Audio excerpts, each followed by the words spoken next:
So a few months ago, I did a review on the NYXI Wizard controller. Well, they sent out their Warrior controller. There was a few things I wish they had done differently on this one, and I think they heard me because they implemented some of those things onto this one, but they did do a good job at it is one of the biggest things I want to talk about today from an ergonomic standpoint and stuff like that. Let's hop into the video. By the way, they did send this controller out to me, but you know, I'm going to give my honest opinion like I always do. So they didn't pay me or anything like that. They're not seeing it before you guys and gals. And if there's any rooms for improvement, which there will be, I'll let you guys know about. Let's hop into the video. Unboxing, I'm just throwing up a hyperlapse of the unboxing I did earlier for another platform, Amazon. Just throw it up on there so you can kind of see what's in the box and all that good stuff on screen. Enjoy. Moving on. All right, let's talk about the cosmetics on the controller for a second. Well, I mean, honestly, it looks like a freaking GameCube controller. So really, where we don't need to be talking about it, we're going to talk about it just for a split second here. You do have the purplish going on, just like a GameCube controller. The buttons layout's the same. Everything's the same, including the lethargic feeling of it. Now let's talk about something more interesting and what I think is more important, which is going to be the ergonomics of the controller, because honestly, I just don't like it, if I'm being 100% honest. It's nothing against NYXI and stuff. I know what they're going for here, but I'm just not a big fan of these style controllers anymore, and let me explain why. For beat 'em up, fight 'em games and stuff like that, sure, I have no issues with them. The button layout is amazing, especially when it comes to Super Smash Brothers and stuff like that.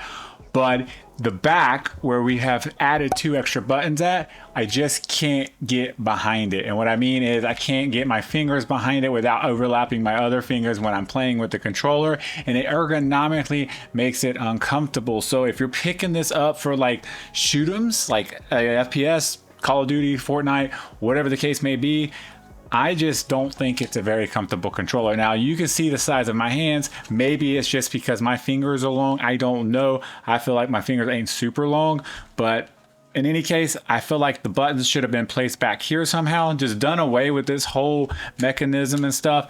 But we kind of getting ahead of ourselves because we are talking about the back buttons, but the ergonomic standpoint of the back buttons.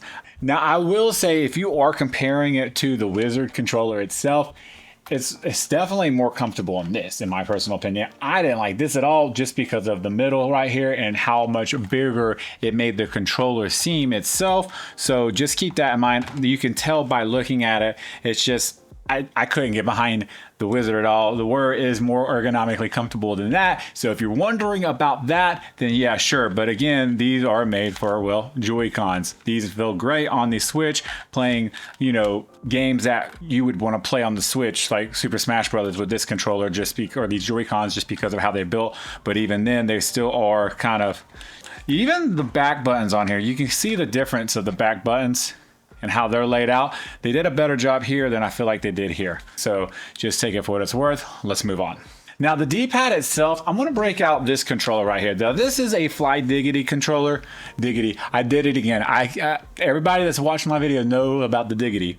But yeah, I continue to say Diggity. I don't know why. Do I just continue to say Diggity? And we just, for the people that have been here, just don't say nothing and let everybody comment below Diggity, like it's Diggy, not Diggity, or, you know, make fun of me and stuff. Let me know in the comments below. Should that be an insider for the Pew squad, for us that have been here for a while, or should I try to actually say it right? I'm leaving all this in, by the way. Moving on.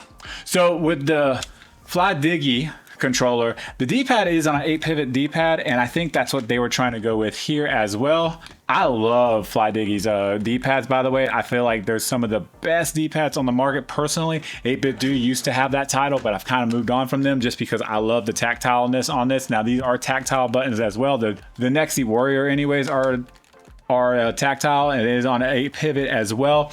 But the reason why I'm comparing to this is because where this is nice and smooth to press and stuff, these are a little bit more tight.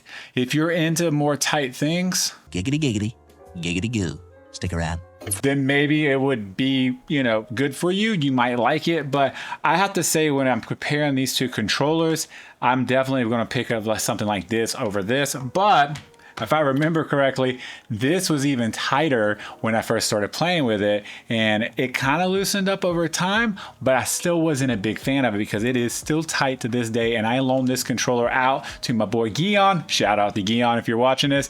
He played some Smash and other games on it as well, and it's still nice and super tight. So if you're into that, then this is going to be for you. If not, you might not, you know, like it as much. All right, so it's not as tight as the Wizard, but the Warrior is definitely still a tight D-pad in my opinion.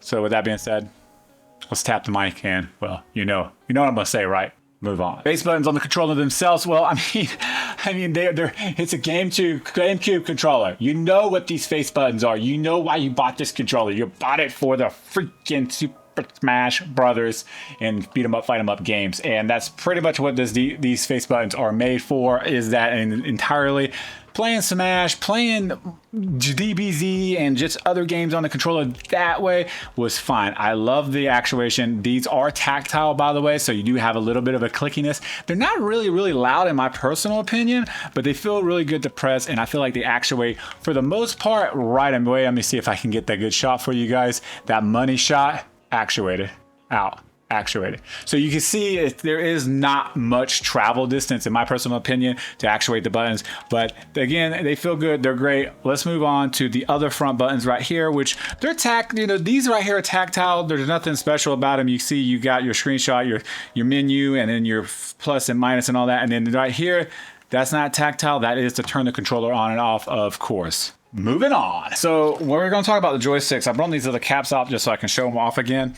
And well, the joysticks themselves, there are Hall effects. So I mean, we kind of at this point in the industry know what Hall effect sensors are. Does it mean they will never develop stick drift? Absolutely not. But it shouldn't develop stick drift. And if it does, it's more likely a high-rise spring or something like that. So just keep that in mind. These things are made in mass quantities. I don't know how many times I have people actually kind of jump on and tell me, hey, I developed stick drift after a few weeks. Well, then send the controller back. It's still under warranty. They're made thousands of them at a time. Just keep that in mind. Not every single one is going to be great to go out of the box. That's just life. Get over it. Moving on. But yes, they are Hall effects. They feel good and stuff. Now the reason why I brought these out is you do have your little hexagon caps right here that you put on. I put these on just because I'm more of an FPS shooter game. You guys know me, and well, you know, these are, from my understanding, these are more for combo moves and stuff like that, for the fight 'em games and stuff like that. I just don't like them, so I took them off. You do get the other cap right here, as you can see, the little baby one for like the old GameCube style thing. You can put it here if you want to. For that, I went with the bigger cap just because, well, again, I'm just not into those, but they do come with it, as you can see right there. But other than that, you can just, again, you can just kind of take them off and put them back on and do it however you want. Well, since we have this off, let me show you what Control Freak will fit this real quick. It's super simple, I think. I hope. Did I lose it? No, it's over here. Hold on. Hold on! I thought it was Xbox, but I think it's PlayStation 5. I think Xbox was a little too small. Yeah. Okay, so PlayStation 5 here, I'll get underneath so you can see it. These are PlayStation 5 ones. I'll link these below, as well as the controller itself. By the way, you can, if you want to support the channel or whatever, you can go down there to buy it. I don't care. I mean, I do care, but you know, support the freaking channel. Oh, moving on. Does that fit over this? No, you got to take the cap off. Let's put one of these stupid hexagon ones on here. Ugh. There you go, it's on. All right, cool. Now you can see the hexagon one on here. I went ahead and threw it on there so you guys and gals can see it. And you know, if I'm into this, maybe I'll have to try this. Maybe let me know in the comments. Am I dumb and I should try this? These hexagons for the fight 'em, shoot 'em games? And if so, what game? And if so, do you think you could beat me at that game? Who's getting the new Dragon Ball Z? Listen, who's getting the new Dragon Ball Z game, by the way? It's been blowing up everywhere. Everybody's been talking about it. I think I'm going to have to get it. Are you going to get it? If so, let me know in the comments. Maybe we can play together and I can smack you around. Anyways, I'll beat you with Yamcha. If I beat you with Yamcha, would you like literally break your game? I would never play again if you beat me with Yamcha. I'm just saying. Moving on. So now when it comes to the stick drift and the circularity off the controller itself, you can see it here on screen. I'm putting it up. There's 0 stick drift, and the circularity was actually 0 for both controllers as well. So that's super nice to see. We're not gonna hang any more time there. Let's move on. I also with the sticks themselves, I do want to throw this out there. The caps, anything, there's no anti-friction anything on this, so you definitely feel it moving around the controller and stuff with the joysticks, especially for aiming and stuff. So just keep that in mind. So let's talk about the bumpers on the controller for a second. These are clicky tactile style bumpers as well. They feel pretty good. There's nothing wrong with them or anything like that. So, you know, just keep that in mind. I kind of, you know, personally, I'm to the point where I kind of like it to wrap around, if I'm being honest. The bumpers, they do feel good and stuff. I kind of wish they wrapped around, but they're not like, you know, they're not bad. I just kind of wish they wrapped around like the other controllers themselves. In any case, whatever, moving on. Let's talk about the triggers here on the controller for a second. You can see them right here. They wrap around. They kind of got that hook going on them. They're kind of similar to the Warrior, or the, not Warrior, but the whatever this controller is. Why do I keep forgetting the name of this controller? The NYXI Wizard. The Wizard, that's what it is. The Wizard itself. But what I have to say is the Wizard has freaking clicky triggers where the Warrior does not. Now they do have trigger stops that cut out 50%, but they still don't have the triggers. I feel like they could have made them the triggers clicky on like the Wizard, or even with the, I'm gonna bring it out again, the Vader Pro 3, with the trigger stops off, you don't hear anything as good, but when you turn them on, they're very, very, very small throw on them, and they have the mouse clicky triggers on them, which is super nice, especially for like FPS shooter games and stuff like that. I just prefer that personally overall. So let me know in the comments below, do you think that they should have added that feature here to make this controller maybe worth the price, or do you think that I'm overreaching and they couldn't just throw it on here because of the price itself? I am curious. We do have to kind of at the end of the day decide if the controller can be built that way out for the price they're asking for it. But in any case, the trigger stops do throw about 50% off of the controller itself. So you can see it with it on right there. And then I turn it off, you go all the way down, and I turn it back on. You can see it does about 50% in my personal opinion. So just keep that in mind. They're okay, they work, but again, I prefer the Wizard. I just wish they would have threw some trigger stops on here with the clickiness, and I think it would have been a big W there for the triggers themselves. Let's talk about the back buttons. The back buttons are stupid uncomfortable. I'm just gonna be real. I think they had a good concept going. I like the way they have the gripple on them for you who have been around the channel for a while, and they feel good. I mean, they press in, they're not super loud or anything. They maybe sound a little bit hollow, but I just don't like where they're at on the controller themselves. Again, if I were to try to line my fingers up like I would, it's not going to be comfortable. This is what it's going to look like. You know, this is how it would be if I try to, ergonomically speaking, it doesn't work. I have to kind of like overlap my fingers almost to play with this controller to even kind of get it to where I like it. I'm gonna try to keep my fingers. That's kind of how I'm holding the controller right there, to use these back buttons. I don't know if they would think you're supposed to go like this. Maybe people like, there's no way. There's just absolutely no way I would ever play like that. But I think they should have done what they should have done with, at least over here, they have these right here, and it just feels better.